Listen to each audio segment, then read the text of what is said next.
Et salut à tous, on se retrouve aujourd'hui pour les résultats de Raw du 20 juin 2022.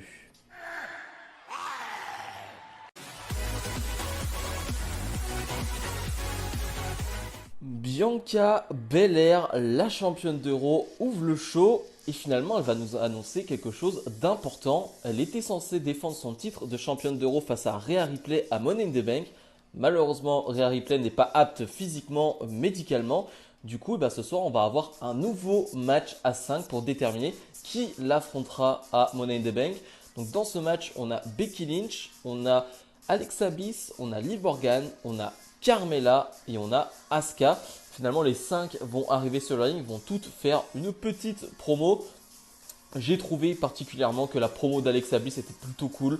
Alexa Bliss toujours aussi bien au micro, elle va tacler Carmella en lui disant qu'elle n'a jamais été capable de faire quelque chose elle-même et que même la mallette, lorsqu'elle l'avait gagnée, c'est même pas elle qui l'avait décrochée. C'est vrai, c'était James Ellsworth. Donc voilà, c'était plutôt marrant. Et finalement, Bianca Belair nous dit que le match aura lieu maintenant. Et let's go, on est parti pour ce match à 5. On enchaîne donc avec ce match à 5 féminin pour déterminer la prochaine challengeuse de Bianca Belair. Un match qui va durer une dizaine de minutes. Un vrai bon combat. On peut le dire que c'est un bon combat parce que finalement, au début du match, le public est assez calme et vraiment très calme. C'est-à-dire que le public, pour moi, dort et ça me fait vraiment peur pour la suite. Et finalement, au fur et à mesure du combat, au fur et à mesure que le match avance et devienne très bon, et le public va, on va dire, s'intensifier, va rester un peu plus dans le match, va se mettre dans le match et va commencer à chanter des This is awesome, à se régaler sur chaque mouvement. Et comme moi, vraiment, je me suis régalé. Je trouve qu'on a de superbes combinaisons dans ce match, c'est-à-dire qu'on a des superstars qui se sont déjà affrontés en 1 contre 1.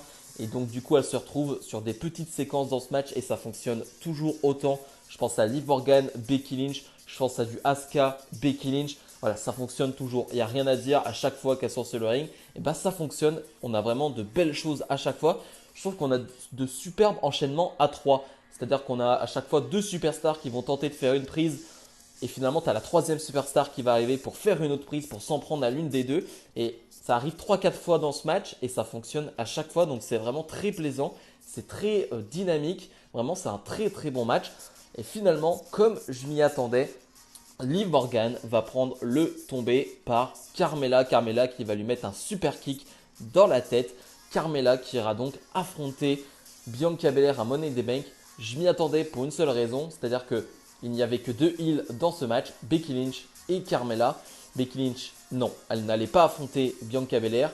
C'était obligé, c'était sûr et certain que ça allait être Carmella. Donc Carmella qui était absente depuis avril, il me semble, car elle était blessée. En tout cas, elle ne pouvait plus combattre.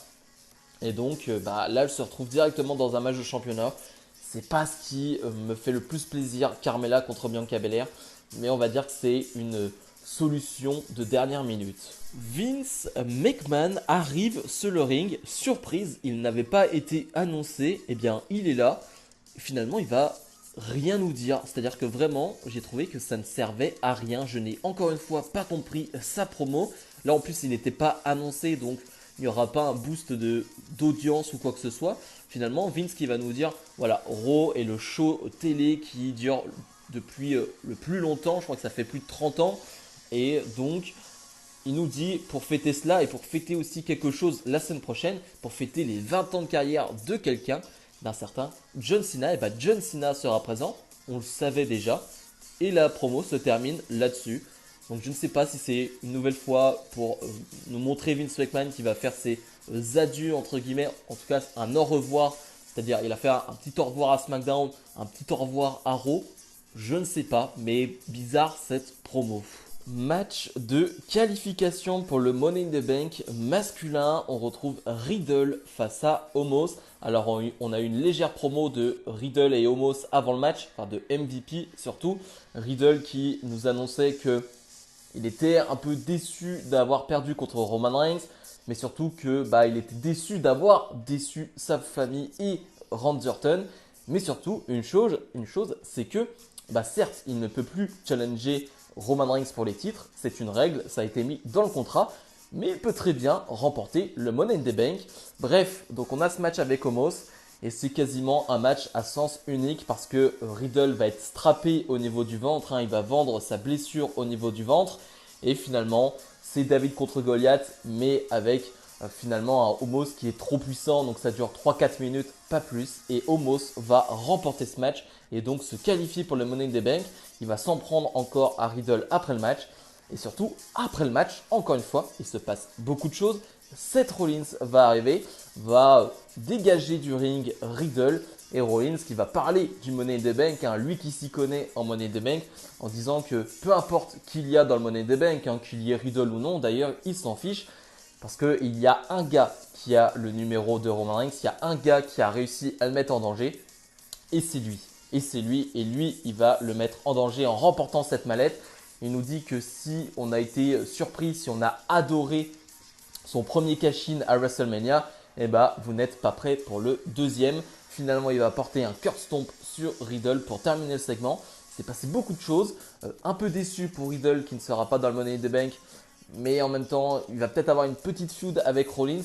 Donc à voir ce que ça peut donner. Et Rollins qui se place en grand favori lui aussi du Money in the Bank. Ça c'est très intéressant. Theory, le champion des États-Unis, est sur le ring et veut reprendre ses pauses de la semaine dernière.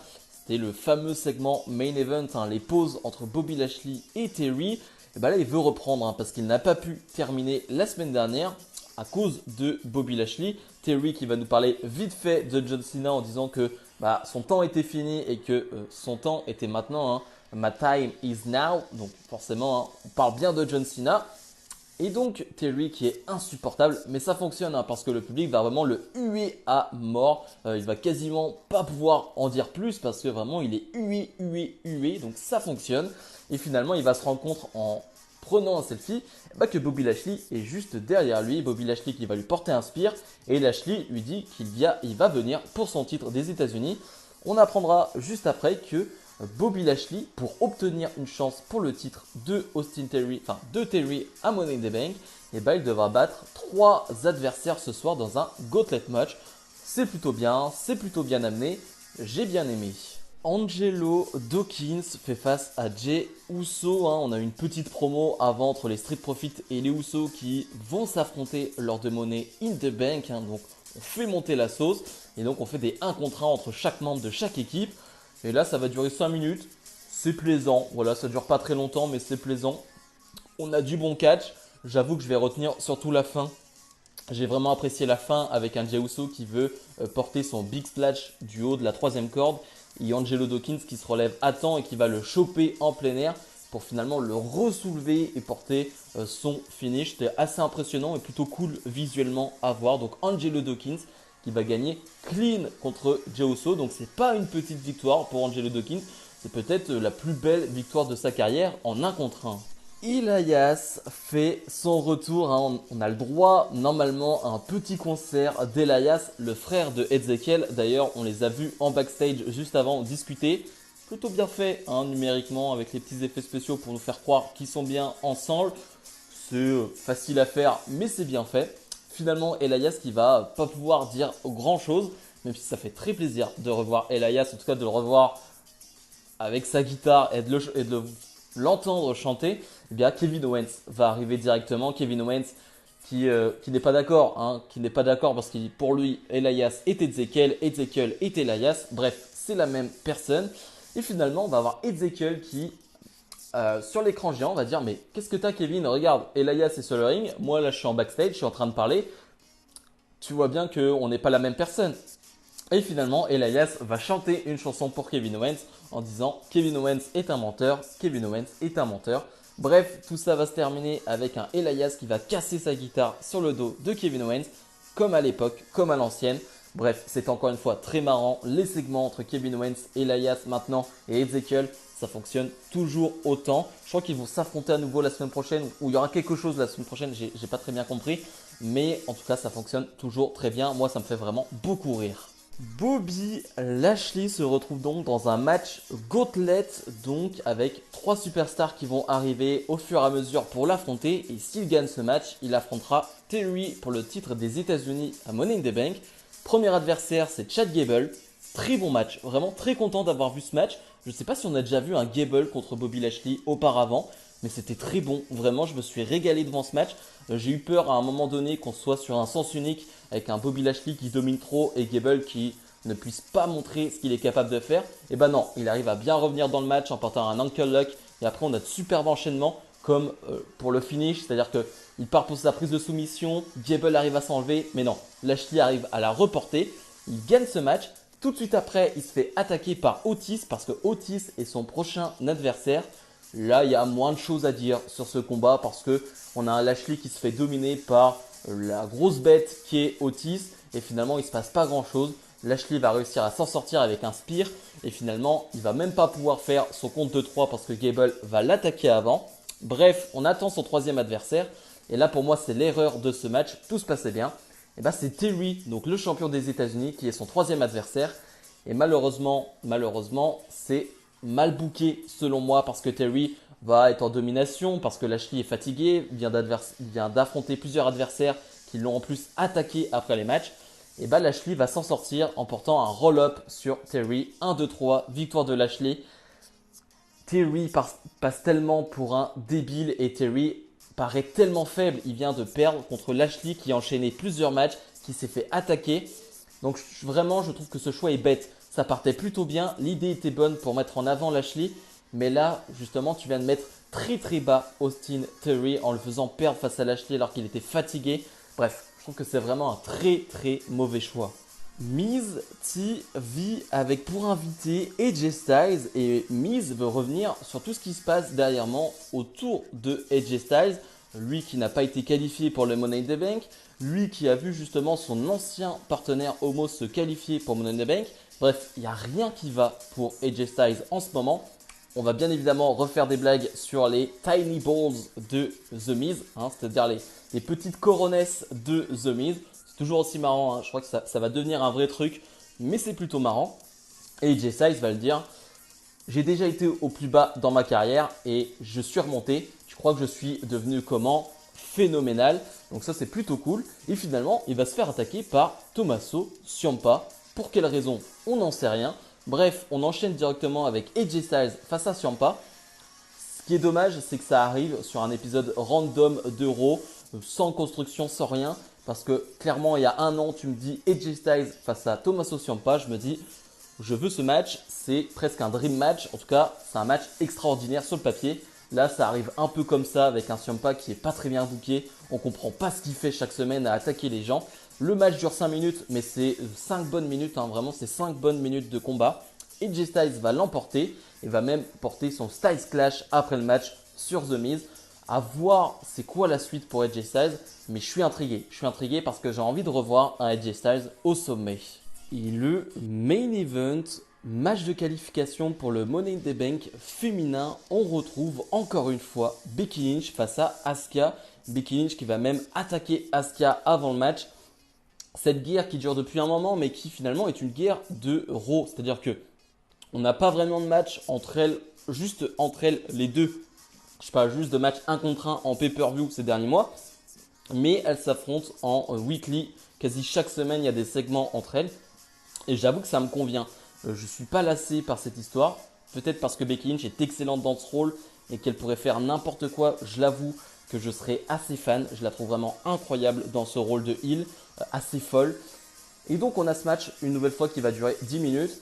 Sans surprise, c'était excellent. Asuka contre Becky Lynch, ça ne rate jamais. On a toujours de très bons combats entre les deux. On n'est jamais déçu, on n'a jamais de mauvaises surprises. Tu sais que tu vas avoir un bon combat entre Asuka et Becky Lynch. Et là, c'est ce qu'on a une nouvelle fois. Et j'ai adoré, j'ai vraiment adoré cette fin. Je parlais de mauvais booking avec Terry tout à l'heure. Là, pour moi, le booking est parfait. On a une Asuka qui va mettre un gros kick dans la tête de Becky Lynch et qui va remporter ce match 1, 2, 3, clean. Pas d'intervention, pas de triche, pas de green mist. Non, une grosse victoire pour Asuka qui bat clean Becky Lynch et qui ira donc dans le Money in the Bank féminin. Ça, j'ai adoré. Et j'ai adoré la suite avec une Becky Lynch qui va encore plus péter les plombs. Elle va, on va dire, dégager, elle va sortir du ring, elle va s'en prendre à la table des commentateurs et elle va être mais déprimée, dépitée Becky Lynch Et c'est ce que j'aime. J'aime cette Becky Lynch qui enchaîne les défaites et qui va devenir encore plus folle. Vraiment, j'aime cette Becky Lynch folle qui va encore être plus dans l'excès. Ça me fait penser à Seth Rollins qui à un moment donné était vraiment comme ça, enchaîner les défaites et il devenait fou. Et là, je pense qu'on va avoir un peu la même chose. Donc ça va être très très intéressant pour la suite. Bilan de ce Raw. Dans l'ensemble, je me suis plutôt bien amusé, même si je trouve que depuis 2-3 semaines, il se passe énormément de choses. Ce qui fait que des fois, c'est un peu dur de tout se rappeler, c'est un peu dur d'enchaîner à chaque fois parce que vraiment, tu as 6-7 histoires d'un coup qui arrivent. Et pour te remettre dans une histoire à chaque fois, ça peut être compliqué. Donc j'avoue que c'est le seul point négatif. Mais en même temps, sur 3 heures de show, est-ce que c'est pas plus mal qu'il se passe beaucoup de choses que pas assez? Telle est la question. Mais en tout cas, il se passe beaucoup de choses. Et je rappelle que la semaine prochaine, on aura John Cena qui sera de retour. Donc ça s'annonce très bon. Bref, si je dois donner une note, on va être sur un bon 6,5, 7 sur 10 parce que dans l'ensemble, j'ai plutôt apprécié. Comme d'habitude, n'hésitez pas à mettre le petit pouce bleu, à vous abonner. Et nous, on se retrouve dès demain pour ma review de NXT 2.0. Salut, salut!